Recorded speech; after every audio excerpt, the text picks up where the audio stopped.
নিজেদের মধ্যে টাকা ভাগাভাগি করতে গিয়ে এবার হিরণময়ের কাছে ধরা পড়ল মিঠুন আর ঝুমকি। ফাঁস হয়ে গেল সব সত্যি। প্রতিজ্ঞা ধারাবাহিকে দেখা যায় হিরণময়ের ঘরের দরজাটা খোলা পেয়ে ঘরের মধ্যে ঢুকে আসে ওই ঝুমকি এবং মনে মনে ভাবে লকার, এবার লকার থেকে টাকা নিয়ে নেব।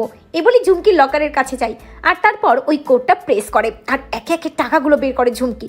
খুব খুশি হয়ে যায় ঝুমকি, মনে মনে ভাবে এবার ঝুমকি বড় লোক হয়ে যাবে। কবে হিরণময় ধরে ফেলবে আমি ওর মেয়ে না, সেদিন কি হবে, সবই হারিয়ে ফেলবো। তার থেকে এখান থেকে টাকাগুলো নিয়ে নিই। যখনই একে একে টাকাগুলো নিতে থাকে ঝুমকি, তখনই ঘরের মধ্যে ঢুকে পড়ে হিরণময় এবং ঝুমকিকে বলে, এ কি পরিমা, কি করছিস কি?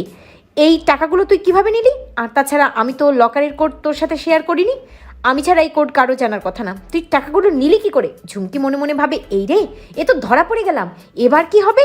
অন্যদিকে দরজার আড়ালে দাঁড়িয়ে মিঠুন সবটাই দেখতে পারে। মিঠুন বুঝতে পারে যে ঝুমকি ফেসে যাচ্ছে। মিঠুন মনে মনে ভাবে, আমরা আবার ফেসে যাবো না তো? ঝুমকি যে পরি নয় সেটা আবার কেউ জেনে ফেলবে না তো?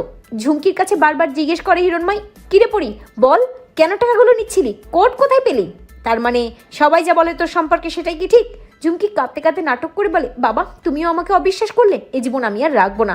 এই বলে একটা গ্লাস ভেঙে সেই টুকরো দিয়ে নিজের হাত কেটে নিজেকে শেষ করার নাটক করতে থাকে ওই ঝুমকি। হিরণময় ঝুমকিকে বাধা দেয়। ঝুমকি নাটক করে বলে, বাবা আশ্রয় বাড়িতে ছোটবেলা থেকে অনেক কষ্ট করে বড় হয়েছি, ওই ছুটি তো আমার সব কিছু কেড়ে নিয়েছে। আশ্রয় বাড়ির বাচ্চাগুলো কত কষ্টে আছে, ওদেরকে টাকা দেবো বলেই এখান থেকে কিছু টাকা নিচ্ছিলাম। আর তাছাড়া আমি চুরি কেন করব, লকারটা তো খোলাই ছিল, তার জন্যই আমি টাকাগুলো নিচ্ছিলাম। তুমি আমাকে চোর ভাবলে বাবা? ঝুমকির কথায় বিশ্বাস করে নেয় হিরণময়। ঝুমকিকে জড়িয়ে ধরে কাঁদে। টাকাগুলো ঝুমকির হাতে তুলে দিয়ে বলেন, না রে মা, না, গোটা দুনিয়া একদিকে, আমার কাছে আমার মেয়ে আর একদিকে, আমি আমার মেয়ের কথাকেই বিশ্বাস করব। অপরদিকে দেখা যায় মিঠুন দাঁড়িয়ে দাঁড়িয়ে ভাবে, বাহ, বেশ ভালো নাটক সাজিয়েছে তো এই ঝুমকি, তবে টাকাগুলো যে তোমাকে আমি একা নিতে দেবো না ঝুমকি। অন্যদিকে দেখা যায় হিরণময় ঘর থেকে বেরিয়ে যায় আর ঠিক তখনই ঘরের মধ্যে ঢোকে ওই মিঠুন আর ঝুমকিকে বলে, কি টাকাগুলো একাই মেরে দেওয়ার চেষ্টা করছিলে তাই না? এই টাকার ভাগ আমার চাই, সমান ভাগ। হিসাব অনুযায়ী ভাগটা আমি একটু বেশি পাবো, কিন্তু ঠিক আছে, তুমি যখন কষ্ট করে চুরি করেছো, ভাগ আমাকে সমান দিতে হবে। ঝুমকি কিছুতেই দিতে চায় না। মিঠুনকে বলে, কেন, তোমাকে আমি কেন দেবো? হ্যাঁ, টাকাগুলো তো আমি চুরি করেছি, তুমি কি করেছো? নিজের বুদ্ধিতে তো কিচ্ছু করনি, আমি তোমাকে কেন টাকা দেবো? ঝুমকি এবং মিঠুন দুজনের মধ্যে তর্ক বিতর্ক হতে থাকে। অপরদিকে নিজের ফোনটা ঘরেই ফেলে যায় হিরণময়, তাই হিরণময় আবারও ঘরের দিকে ফিরে আসে। যখনই ঘরে ঢুকতে যাবে হিরণময়, তখনই দরজার আড়াল থেকে হিরণময় শুনতে পাই মিঠুন ঝুমকিকে বলছে যে, আমাকে টাকার ভাগ না দিলে আমি তোমার মুখোশ খুলে দিতে পারি। এটা কি তুমি ভুলে যাচ্ছ? তুমি যে নকল পরি সেটা আমি সবার সামনে বলে দিতে পারি।